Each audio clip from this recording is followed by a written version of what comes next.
between 2019, 2020, 2021, like especially when COVID happened. Right. But we were demonetized so badly in Hong Kong, and we were in Hong Kong covering the protests. Yeah, YouTube had already put in those things for advertisers where they could be like, oh, I don't want my ads on controversial news, current events topics, which is basically like all current events topics, So it was a bad time.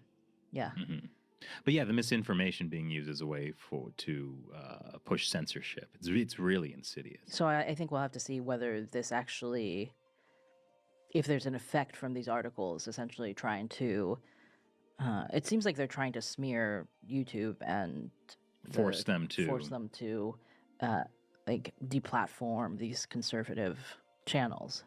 Right. Because no other channels ever produce any kind of misinformation.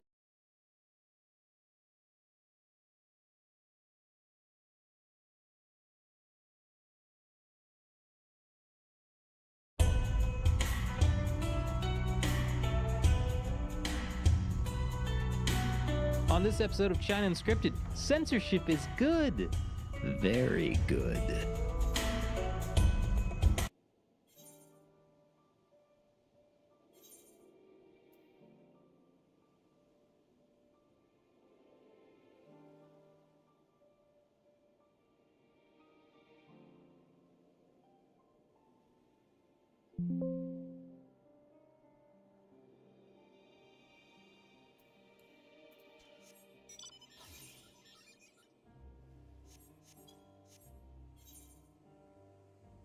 I think we'll have to see whether this actually, if there's an effect from these articles, essentially trying to.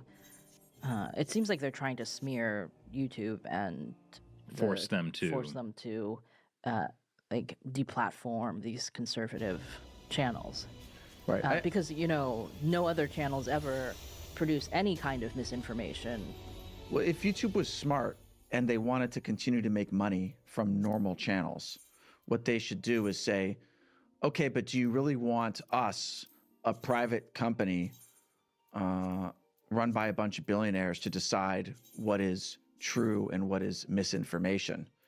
And then people will be like, yeah, maybe not, because then YouTube basically has an excuse, and I know you're watching this, YouTube, to say we're not going to just demonetize half of our channels, because YouTube doesn't want to do that either, right? They just face a lot of public pressure from the New York Times. New York Times, and it's so idiotic and short-sighted to want one of the largest companies in the world to arbitrarily decide what is true and what is misinformation. It's such a horrible, dangerous precedent.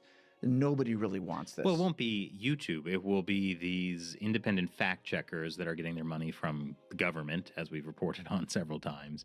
And then it's actually just the government. The New York Times article was citing a report by Media Matters, which is like a media watchdog, but it is a left-leaning organization. So, they're not going to be targeting liberal channels and being like, well, there was. Yeah, what about criticizing when Obama or Biden will talk about the so-called Muslim ban, or that Trump said Nazis are very fine people? That misinformation is not being targeted. Yeah. Oh, also, and what if Trump wins the election tomorrow? Then who's in charge of the administration? Who gets to decide what's true and not true?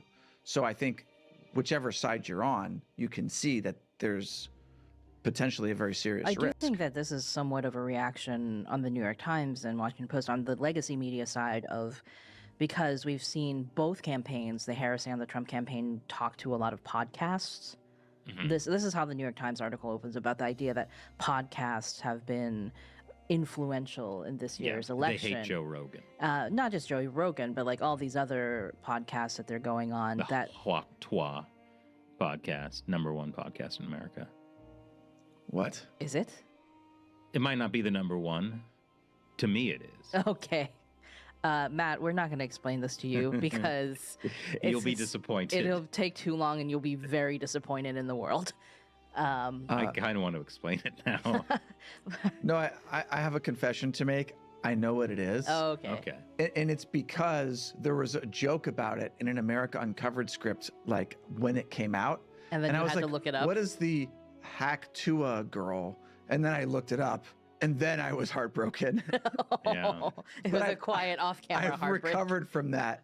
Apparently, she's a multimillionaire now. Really? Yeah. That's Wow, that's incredible that she's leveraged that. she doesn't necessarily seem like a bad person or anything. No, she knows what men want. You know, All right, so yeah. Anyway, I want to tie this back to China. so Well, wait, no. Shelley was in the middle of a point. so it was they're feeling threatened by podcasts or alternative media, right? Who's Like feeling threatened? New York Times, Washington Post, the 'Cause they're the traditional source of truth. gatekeepers of Right. the news and things like that. So if, for example, Trump decides, I don't have to go on 60 Minutes, I'm going to go on Joe Rogan, right? Right. Or Kamala Harris goes on Call Her Daddy. You know, it's just like this stuff is like, it is, their power is waning. And we've already seen record levels of mistrust in the media. It's right? fallen below Congress at this point. So this is, I think, also a negative reaction. And look at what's happening with the Washington Post, Refusing to endorse a candidate and and then this whole backlash against it in all these different ways. So, and then just like a lot of these, I think also what happened with President Biden, where that recent thing with the whether or not he called Trump supporters garbage, and then the whole like apostrophe issue. Do you know about this? Like the whole like the White House altered the transcript oh, I know that. to be about apostrophe, and then there were Politico, CNN, like there were media organizations coming out basically to say, oh no, yeah, it was an apostrophe. Like they were kind of defending the White House's line. Altered, yeah. Yeah, so then you kind of, but then you can watch the video of what Biden said, and then you can be like, I don't think that was a possessive. Yeah. I don't think there was an apostrophe there. And whether or not you think he was referring to Trump supporters or the comedian supporters or whatever, but like the line that the White House was pushing was so nonsensical. Mm-hmm. And then you had all of these media coming out to defend it. That kind of thing just further erodes people's Bold-faced trust lies, in the yeah. media. So then you have legacy media who feel like they're less and less relevant. They feel threatened by podcasts, alternative media, so many of which are on YouTube and Spotify and things like that. And they're like, okay, well, this is dangerous. Yeah. Right? So it's Well, I mean, that is a lot of the thinking behind in communist societies, the need for state-run party mouthpieces, because they are they are the sources of truth. They are the defenders. They are what people need. So anything that's not that gets silenced. Exactly. And look at China, and they have a label that they don't use the label misinformation usually, but they will talk about things like, harms national security, right? Which is like a somewhat more serious, but also completely arbitrary and meaningless statement. When you can label anything as harming national security without having to give a specific of how it has harmed national security. And so, like in a full communist society like China, that is, I'm not talking about the economy, I'm talking about the authoritarian state control aspect of communism here. The that level of control over, The speech, narrative. press, assembly, kind of like the basic First Amendment freedoms we usually enjoy in the United States. Like that is, we're starting to see people in the United States trying to take that communist system, those elements of the communist system, and use them here. And I'm not sure they recognize that these are communist elements, but because it's often natural for people who are already powerful to want more power, to want more control. There's actually something interesting that J.D. Vance said on the Joe Rogan podcast, which I haven't watched the whole thing, but I saw some clips. And again, now we're talking about something that happened on a Gasp podcast, right? But Podcast, talking about podcasts. It's podcasts all the way down. So was Joe Rogan and JD Vance talking about a podcast? no, Oh, we're on a see what- podcast talking about Joe No, I was Rogan hoping on a there'd be a third podcast. layer. No, they were talking about It was a clip about JD Vance talking about why he thinks that there is more of a tendency among liberals and Democrats now to. He talked about like a lot of people who are, of a certain age grew up in a high trust when the U.S. was a higher trust society than it is now, and he was talking about how he thinks that the impulse now among liberals is to want to reimpose a high trust society from the top down. But like that's not, you cannot do that, right? He's like, the fundamental problem is you cannot impose that from the top down. Like it has to be something that starts at the bottom level. Like you have to build that in a different way. You can't have like, it's not like the government can force people to trust the society and the government, and like it's like that obey meme, but it's like trust. Yeah, so it's interesting that he mentioned that, because I think that is what when people talk about the advantages of an authoritarian system or a communist system, right? When people look at a place like Singapore and they're like, oh, it runs so well, whatever. What they're really talking about is the idea that there is a society they perceive the control of that society as resulting in the high trust of that society and the society functioning well, but it's not necessarily what's happening. No, and a lot of people living in Singapore really don't like how authoritarian the government is. No. But like it's the same with China, where people can look at it and be like, oh, well, look at this meritocracy of technocrats, and they're making the high-speed rail run on time, that kind of thing, and they only see, and they think that it's the authoritarian system that is creating all this, but they do not see that actually the authoritarian system is creating so many layers of corruption and instability that we're seeing come to fruition now in China, especially. Yeah. Right. Like the fact that the U.S. can't build high-speed rails is often criticized, but there's something that's really positive about that. And I'll tell you what that is. It's like the reason that we can't build high-speed rails in California is because it's very hard for the government to just have the power to eminent domain everybody, right? They can't just take your land when they want to. It's very difficult to do because people's private property rights are respected. And at the same time also, like there's controversy because if you look at the data globally, there's almost no, I think in the entire world, there's only 3 high-speed rail lines that are not losing money every single year. Another way to put that is only 2 or 3 are profitable. And they're in like France or something. They're not in Japan. China. Yeah. So like it's very unprofitable. It's a huge drain of money, and you have to demolish people's homes even if they don't want you to do that. And so, or if they don't demolish your home, then you have like a train going 120 miles per hour right by your home, and you have no property value. Yeah, right. So again, like I think it's a positive thing that it's so hard to do that in the United States. Honestly, it shows that we're a free country. Well, I mean, I think people are frustrated sometimes at what they see as like government waste. Right. Right.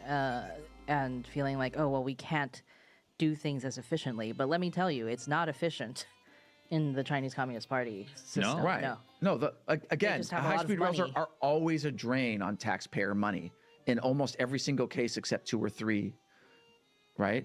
So that's waste. You literally spend billions of dollars and you're still losing money. Yeah, I think one of the things, what was said to me so clearly that like really gave me an understanding of the communist system and the ideology, and you see this even in the U.S. too, like with some of the things we're talking about. We interviewed a Cuban lawyer, Loretza de Vertas. I hope I'm still pronouncing that correctly. Cuba is completely screwed right now. By the way, they don't have power. Is that not? Do they have less power than usual? Well, there's been blackouts. Places have just been like no power. And it's not because of like a natural disaster. It's just they just can't get the lights back. Oh my on. gosh, it's like California and PG&E. What? All right. Anyway, that's. Well, anyway, so she created. She was trying to. She's a lawyer. She was trying to like represent the Cuban people, and then the Communist Party representative came to her and was like, "Well, that's silly. The people's interests are represented by the party. We're taking care of the people. You leave the country." Yeah, I mean, I think this is the whole idea behind it's Big Brother. the Communist Party, right? It's like I'm talking about the CCP now. The whole Yeah. idea is that the party is the people. Yeah, yeah. Well, I mean, Big Brother is now so associated with like being scary that like you miss the original intention, which is like, isn't it so nice to have a Big Brother watching after you, taking care of you? Yeah, Big Brother's watching you. Yeah, it's great. And I mean, that's the same thing. Like they don't realize it because like if like any intellectual liberal working for the New York Times would be like, yes, 1984 is. They probably read it. They probably think that's bad, but they don't realize that they are doing the same things, where they become the sole source of truth, and anything that is counter to them has to be crushed and silenced. Because, that's misinformation, and that can be It's threatening dangerous. to- It's bad for Yes. people. Yes. Not that censorship is bad. Censorship could be good if, it's used in the right direction. Oh yeah, yeah. There's more and more people coming out and arguing that. We did a whole episode on America Uncovered about how many journalists are now rejecting the idea of objectivity. Oh, right. We did that a while ago. That was a while ago.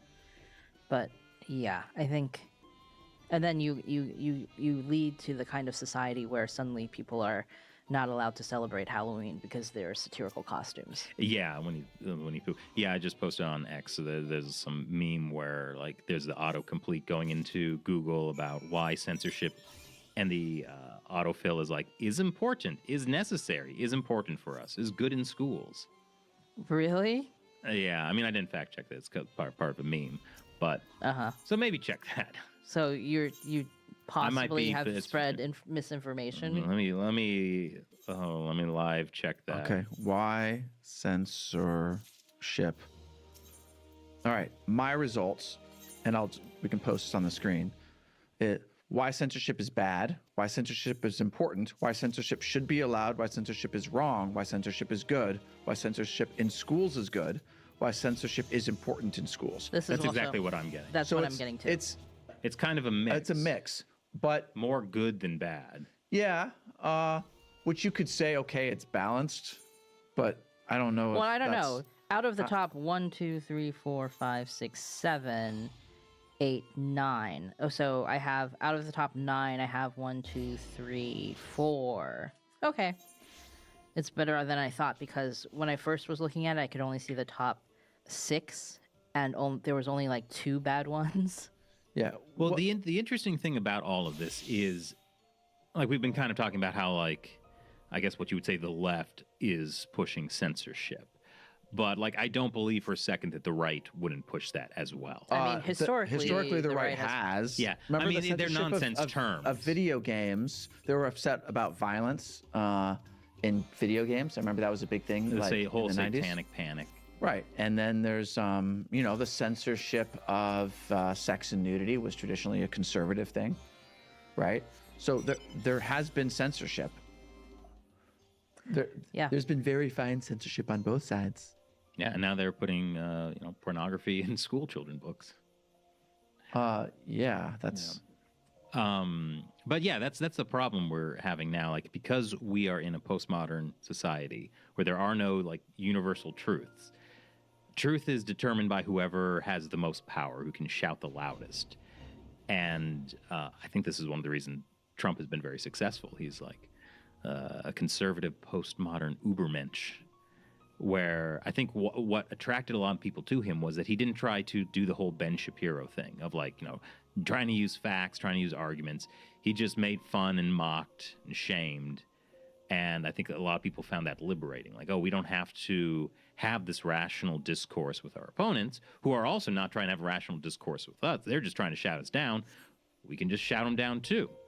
And like, I think this is the bigger problem facing society, where it just becomes who can destroy the other side, not necessarily any kind of universal truth or goodness. It's a dangerous time. Yeah. Fortunately, if I had absolute power, I would solve everything. Bye. Taco Tuesday, Killing Fields Wednesday. What would you do about censorship? Well, nobody would need to be censored because they're dead. Or eating tacos. In which case they're happy. Or their mouths are full. Yeah. I can already see that our podcast would be censored by one side for promoting misinformation and by the other side for promoting violence.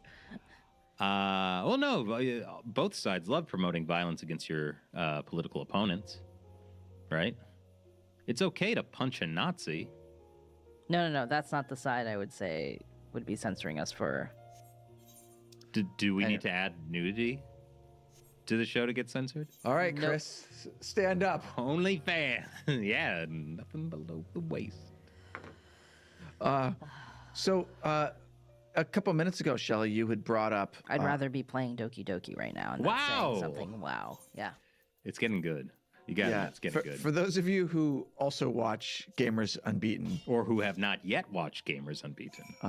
yes, we've been doing. I think we've done 4 so far live streams of Doki Doki Literature Club, and I did not realize until this 4th installment Don't spoil it for other people. what Matt. kind of game it was, because Chris was like, "Don't research anything about the game."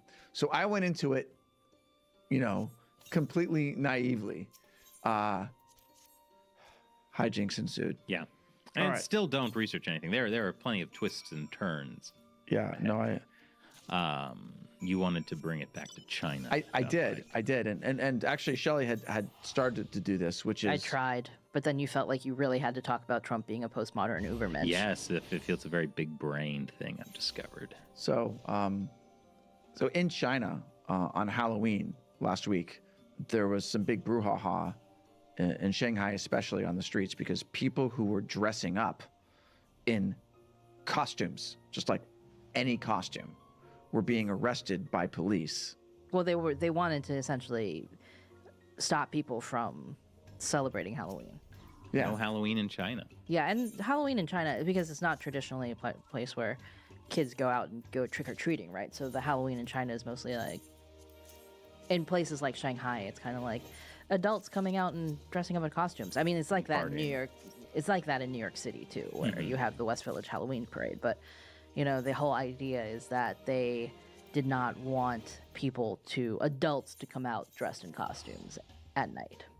Mm-hmm. Well, because people were getting politically subversive. This is the interesting thing about a high censorship society like China. Like, you see people finding all these ways to express discontent. And then those avenues get Get cut closed off. off. Yeah. Yeah. I mean, I think we showed in our episode about this last week on China Uncensored, we showed a bunch of photos of Halloween 2023 and all the costumes that were pretty subversive. Like, my favorite was like the person with the giant swab. The one where they're dressed up as swab. like the in China they had these zero COVID dabais, right? Like the people wearing these like head to toe white suits. Dabai just means the big white. Yes, thank you. Well, I'm not telling you. I'm telling our viewers who may not speak Matt Mandarin. made the right call, Shelley. I'm not trying to correct your Chinese, Shelley. Okay, I mean, I'm just go on. Because they're dressed in white. yes, I Yes. had already mentioned that. Shelley, I don't want to fight with you because I'm right. But this is the only way to achieve progress on our podcast. To endlessly struggle against one another? Yes. Because then you two will destroy each other and then there'll be only me. So, Shelley, go on. So there were multiple people dressed as these zero COVID guys, but then there was somebody who came in with they were carrying, and this is the impressive part, like this giant cotton swab that was taller than a person. And, the photo was of them swabbing a woman's mouth. So there was a woman leaning back, pretending that she was going to get swabbed, and somebody with a giant COVID swab. And this was too politically sensitive for the CCP. Well, it was not too long after Zero COVID ended, which was a huge, that saw massive protests where people were actually calling for Xi Jinping and the CCP to step down. At the time, if you weren't watching China Uncensored yet, at the time, people were being literally tested sometimes multiple times a day. You had to couldn't go function. daily to go have somebody swab the inside of your mouth and make sure that you didn't have COVID in order to be able to move freely in society. This was also a system that a lot of Western media promoted. Well, I mean, at the time that they were promoting it, they were just promoting the lockdowns. They hadn't started the like mass testing stuff yet. That wasn't until later. But yeah, at the time, in the beginning, like say February or March of 2020, there were like the World Health Organization guy who came out and was like, if I'd want to be in China. They got it down. Yeah. New York Times, and we made an episode. It was called "The Cure for the Coronavirus is Not Authoritarianism," and YouTube took it down. Oh, They right. eventually reinstated it after a big fuss. But ironic, huh? Yeah, I mean that one was because we had showed actual clips of what was happening to people, like this woman being dragged into like a box, Oh, yeah, yeah. and screaming, People being welded into their apartments and starving to death. I mean, I don't think anybody starved to death. I think we They should. just they No, just no, went there were hungry. people who did starve to death in these lockdowns. Yeah, Do we yeah. have? yeah.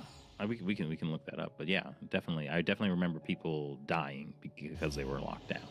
No. I think there were people who died because of like medical emergencies and whatever. I don't think that there's any proof that anybody starved to death. At any rate, people were having trouble getting food. That's true. That is true that people were having trouble getting food. People were having trouble getting medical attention for things that they needed to get medical attention for that weren't COVID, right? According to Radio Free Asia, 22 die of starvation in one day under COVID lockdown in Xinjiang's.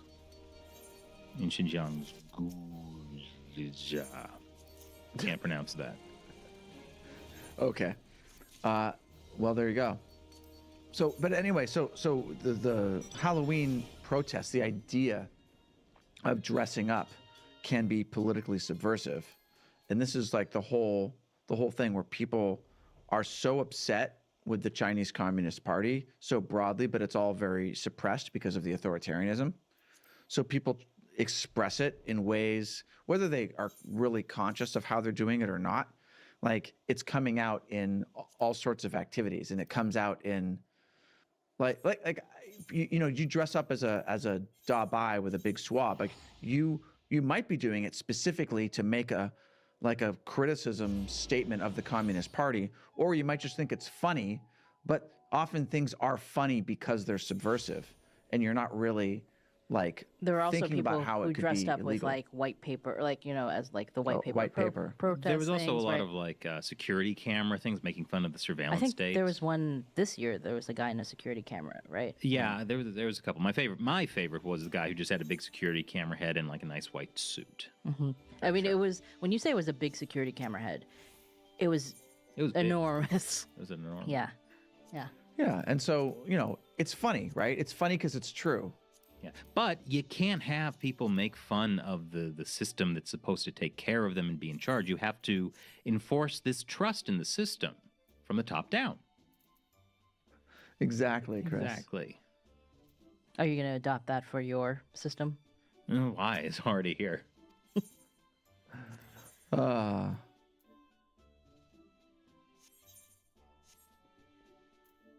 You know, they say that in any conversation, like every 8 minutes, there's an awkward silence. No, I don't think that's